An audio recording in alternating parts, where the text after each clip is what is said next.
Nah, ini contoh ya, contoh satu. Pada tanggal 1 November 2020 perusahaan melakukan pembelian mesin ya dari perusahaan dia di luar negeri sebesar 100.000 US dollar. Ya, kemudian kurs yang berlaku pada saat terjadinya transaksi ya pada saat itu 14.000 ya per US dollarnya.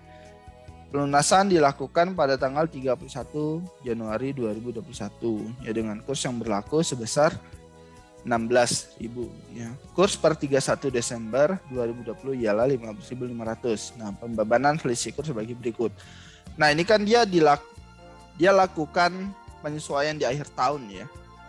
Jadi dia menggunakan dasar kurs yang berlaku di akhir tahun ya, bisa menggunakan kurs tengah Bank Indonesia. Nah, jadi di akhir tahun itu dia akui ya adanya selisih kurs ya. Jadi di sini ketika di awal kan kursnya 14.000, kemudian di akhir tahun 15.500 ya, jadi 15.500 kurangi 14.000 kan ada selisihnya nih, kali 100 US dollar maka selisihnya 150 juta. Nah, 150 juta ini kan kita akui di akhir tahun ya.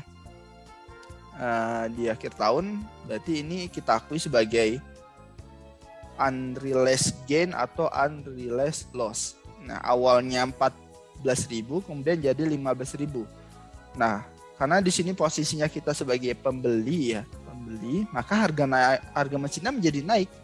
Nah, maka di akhir tahun itu kita akuinya sebagai unrealized loss ya, karena terjadi kerugian selisih kurs.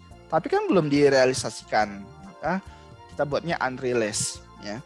Nah, kemudian di tahun 2021 kita tidak perlu lagi ya mengakui selisih kurs yang dari awal. Based on-nya tinggal yang ini aja, yang akhir tahun tadi. Ya, karena di sini kita sudah mengakui.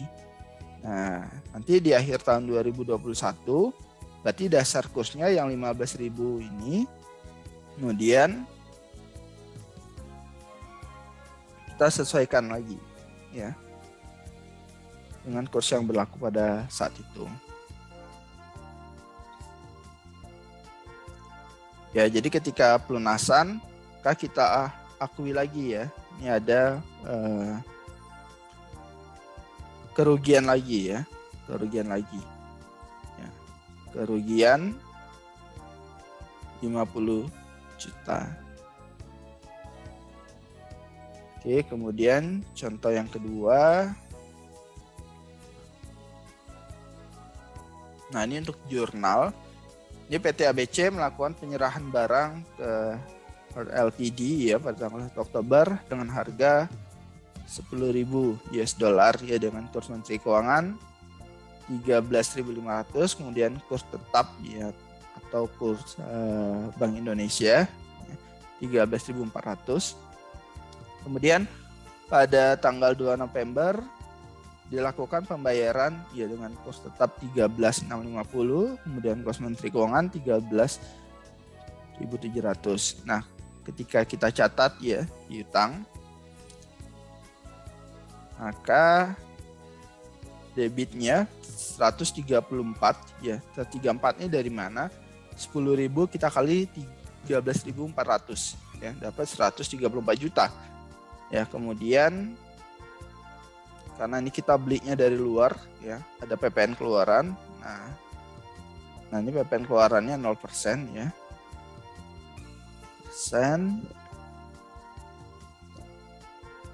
Penjualan ya, kita jual keluar ya, ini penjualan jual keluar. Ini kan termasuk ekspor ya. Kalau ekspor kan tarifnya 0%. Kemudian kita akui penjualan 134. Dan ketika pelunasan ternyata kurs yang berlaku pada saat itu 13 ya. 13.650 ya. Jadi kita gunakan kurs yang ini ya, karena di sini kan tidak ada kaitannya dengan pajak. Maka kas kita bertambah, kemudian piutang kita berkurang, kemudian ada laba selisih kurs. Oke ya. Ada laba selisih kurs di sini. Oke.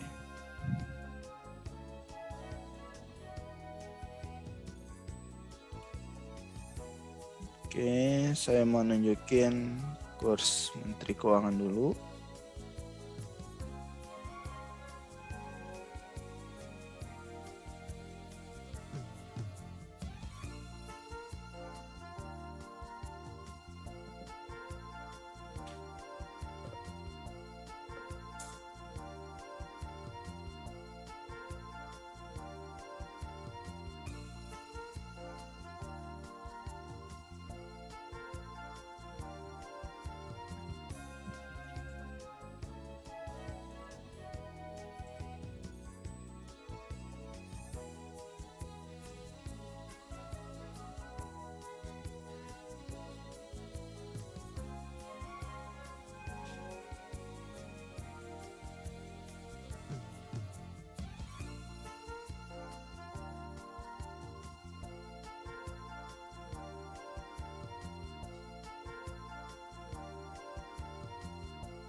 Oke, untuk kurs Menteri Keuangan kita bisa cari di berbagai website yang ada.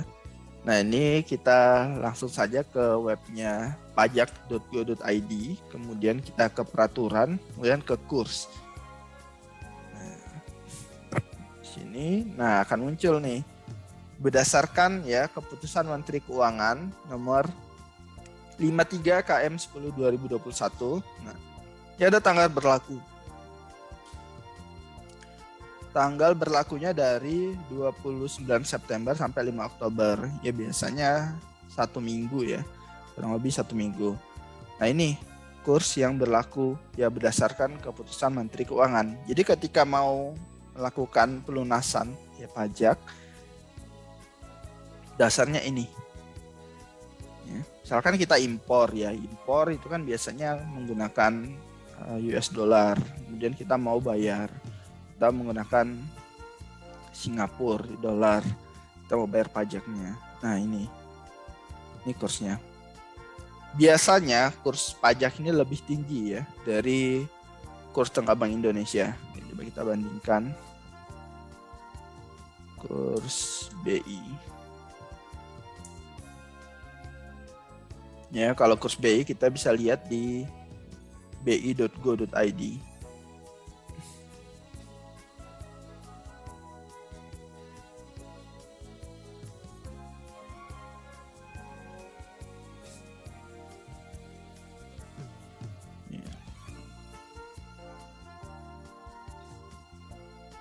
Di sini US dollarnya 14.250 ya.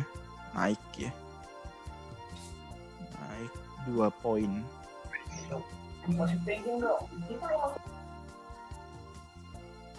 Oke, ini lama sekali. Oke, ada yang mau tanyakan sampai sini, silakan.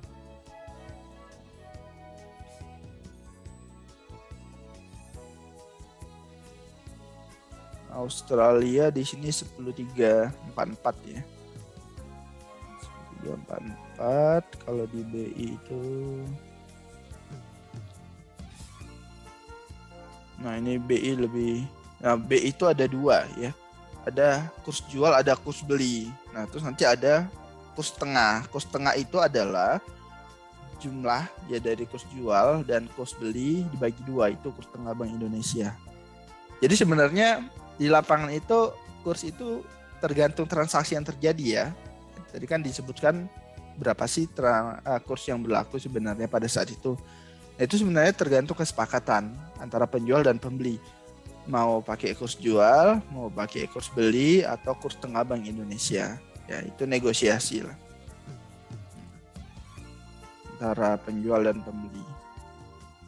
Karena lumayan juga kalau kursnya tinggi kan.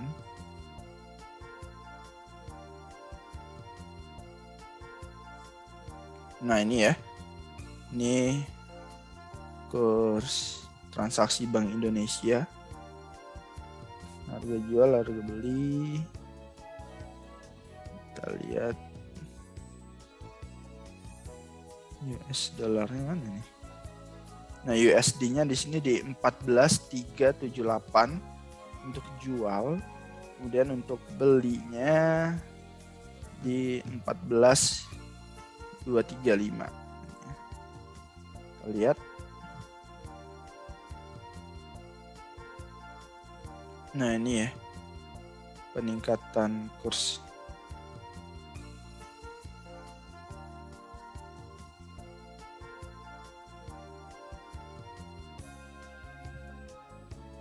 Oke, ini ya untuk kurs Menteri Keuangan dan kurs Bank Indonesia.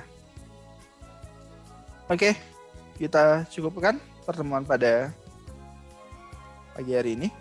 Kalau ada yang mau tanyakan, silakan ditanyakan WA langsung ya, atau tanya di learning. Kemudian silakan dikerjakan tugas 6-nya seperti biasa. Minggu depan akan kita bahas ya tugas 5 dan tugas 6. Oke, dipersiapkan. Terima kasih semuanya. Wassalamualaikum warahmatullahi wabarakatuh. Selamat pagi. Waalaikumsalam warahmatullahi wabarakatuh. Terima kasih, Pak.